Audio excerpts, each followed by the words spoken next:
Sahabat dan saudaraku, mari menggunakan waktu mempelajari firman Tuhan hari ini.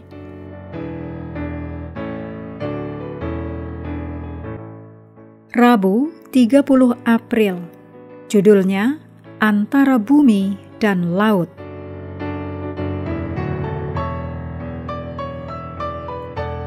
Kita mulai dengan doa singkat yang didasarkan dari Kisah 5 ayat 31. Dialah yang telah ditinggikan oleh Allah sendiri dengan tangan kanannya menjadi pemimpin dan juru selamat. Amin.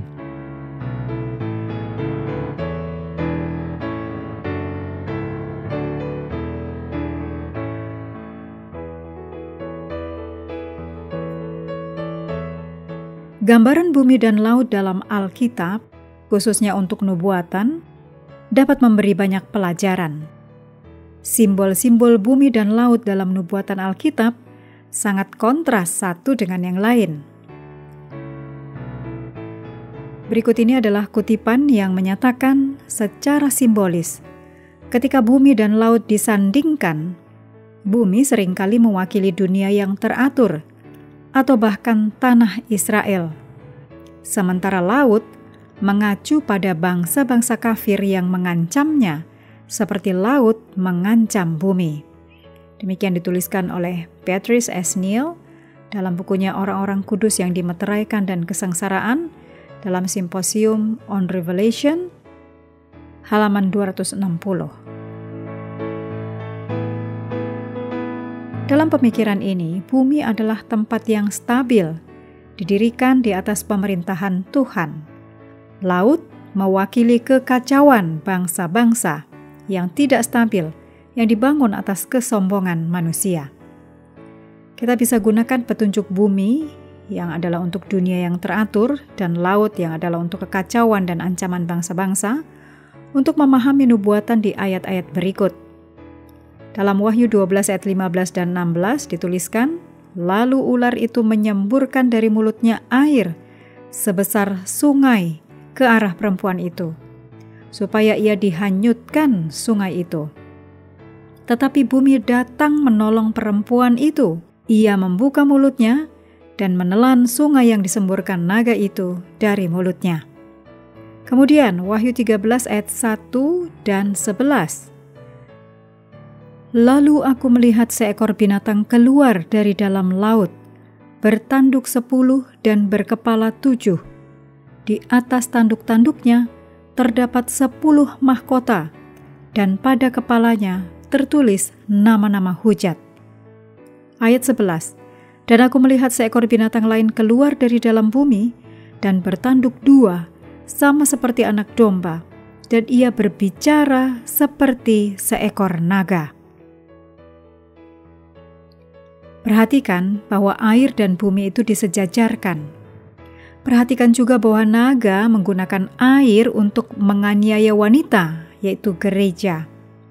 Seperti yang telah kita lihat dalam nubuatan, air sering melambangkan pemerintahan duniawi dan huru-hara serta kekacauan yang sering menyertainya. Oleh karena itu, kita dapat melihat bagaimana iblis dapat menggunakan orang banyak yang didorong oleh para pemimpin mereka untuk menganiaya umat Tuhan sepanjang sejarah gereja. Juga, umat Advent hari ke-7 telah memahami dalam Wahyu 12 ayat 16 ini untuk merujuk pada migrasi orang-orang percaya yang dianiaya ke dunia baru.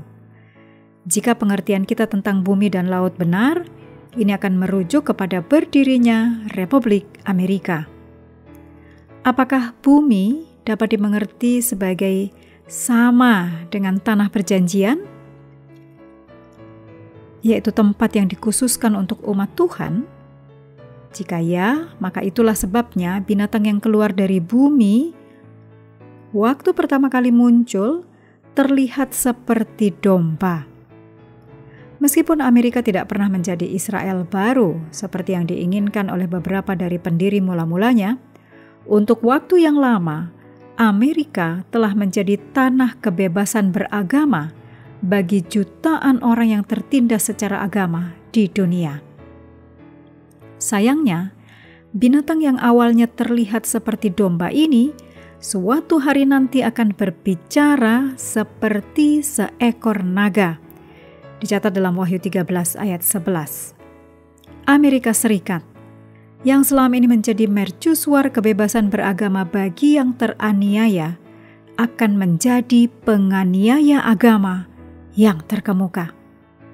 Ini adalah contoh lain dari apa yang terjadi ketika umat manusia memilih untuk memerintah dirinya sendiri daripada diperintah oleh Tuhan.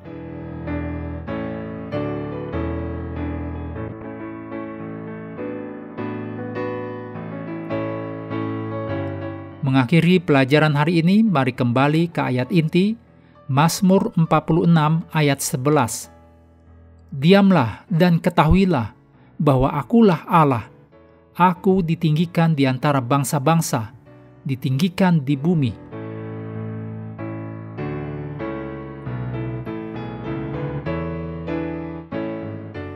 Sahabat juga perlu melengkapi waktu untuk bersekutu dengan Tuhan setiap hari. Dengan bacaan Alkitab sedunia, percayalah kepada nabi-nabinya yang melanjutkan dari Kejadian 14. Tuhan memberkati kita semua.